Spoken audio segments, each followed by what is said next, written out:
नमस्कार मित्रांनो, आज मी तुमच्यासाठी एक वेगळी अशी रेसिपी घेऊन आली आहे, ती म्हणजे गाभ्याची भाकरी। आता ह्याला तुमच्याकडे काय म्हणतात मला माहित नाही, आमच्याकडे ह्याला गाभ्याची भाकरी म्हणतात। चला तर ही गाभ्याची भाकरी अत्यंत चविष्ट असते। ही कशी करायची मी तुम्हाला दाखवते। त्यासाठी आपण इथे तांदळाचं जे पीठ आहे ते चांगलं आपण जसं उकडवून घेतो मोदकासाठी वगैरे अगदी तसंच उकडवून घ्यायचं आहे। त्यानंतर चपातीचं जे आपण पीठ बांधून घेतो अगदी तसंच गव्हाचं पीठ बांधून घ्यायचं आहे। ज्या प्रकारे आपण चपातीसाठी पीठ मळून घेतो त्यामध्ये आपण मीठ आणि तेल टाकून जसं मळतो अगदी तसंच मळायचं आहे, फक्त थोडंसं सॉफ्ट मळायचं आहे। आणि म्हणजे जेणेकरून आपण जी आता भाकरी लाटणार आहोत ती भाकरी इझिली लाटता येईल आपल्याला। आता हे बघा, आपलं हे मळलेलं पीठ गव्हाचं आणि उकडलेलं भाकरीचं पीठ तयार आहे। आता त्याचे आपण गोळे करून घेऊया आणि समप्रमाणात दोन्ही गोळे सेम करून घ्यायचे आहेत। आधी मी गोळे करून ठेवते जेणेकरून आपल्याला पटापट भाकऱ्या लाटता येतील। अगदी वेगळी आणि चविष्ट अशी ही भाकरी बनवून तयार होते, खूप छान लागते आणि लहान मुलं तर आवडीने खातात कारण याची टेस्ट खूप वेगळी असते। चला तर आता आपण चपाती लाटून घ्यायची आहे।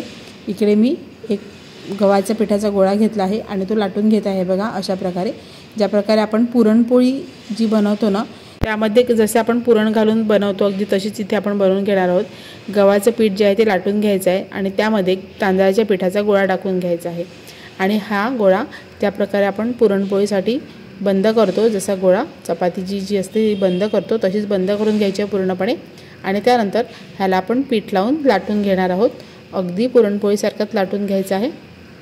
इतका सुंदर आणि छान अशी ही भाकरी बनवून तयार होते, तुम्ही नक्की एकदा तरी ट्राय करा। आमच्याकडे ह्या भाकरीला गाभ्याची भाकरी म्हटलं जाते, तुमच्याकडे कुठल्या नावाने संबोधलं जातं ते प्लीज मला कमेंटमध्ये कळवा आणि तुम्ही व्हिडिओ कुठून बघत आहात ते सुद्धा मला कळवा। चला तर आता पूर्ण आपण जशी चपाती लाटतो अगदी तशीच पातळ चपाती याची लाटली जाते, ती लाटून घ्यायची आहे। अगदी अलगद हाताने लाटून घ्या म्हणजे छान अशी आपली ही भाकरी लाटली जाईल। आणि त्यानंतर तवा गरम करत ठेवा आणि गरम झालेल्या तव्यावरती आपण ही भाकरी सोडून घेणार आहोत। तुम्हाला दाखवते मी किती पातळ छान अशी लाटली गेली आहे। हे बघा, छान अशी पातळ अशी भाकरी लाटली गेली आहे आणि आता आपण ही तव्यावरती सोडून घेऊया। त्याआधी मी तवा गरम करून घेतला आहे।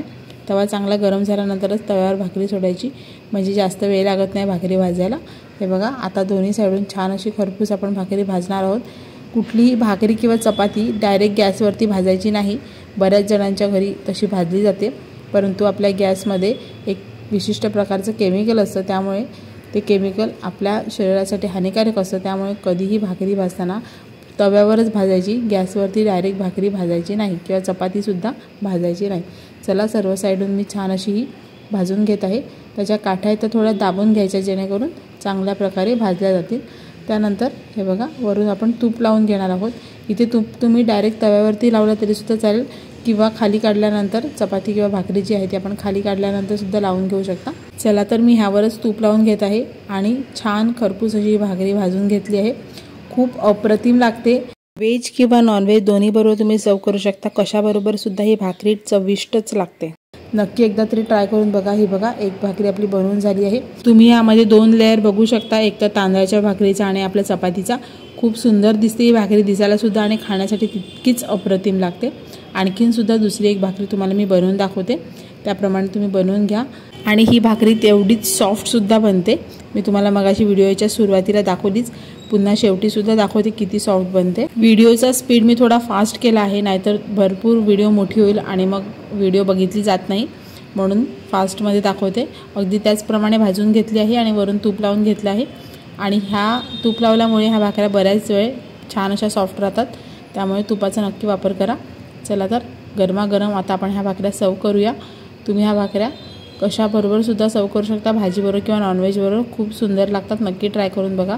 अशी तुम्हाला दाखवते किती सॉफ्ट अशी भाकरी झाली आहे। हे बघा, अगदी छान सॉफ्ट भाकरी बनवून तयार होते आणि बराच वेळ अशी सॉफ्ट राहते, त्यामुळे तुम्ही नक्की करून बघा। आणि आजची रेसिपी तुम्हाला आवडली तर लाईक, शेअर, सबस्क्राईब करायला विसरू नका।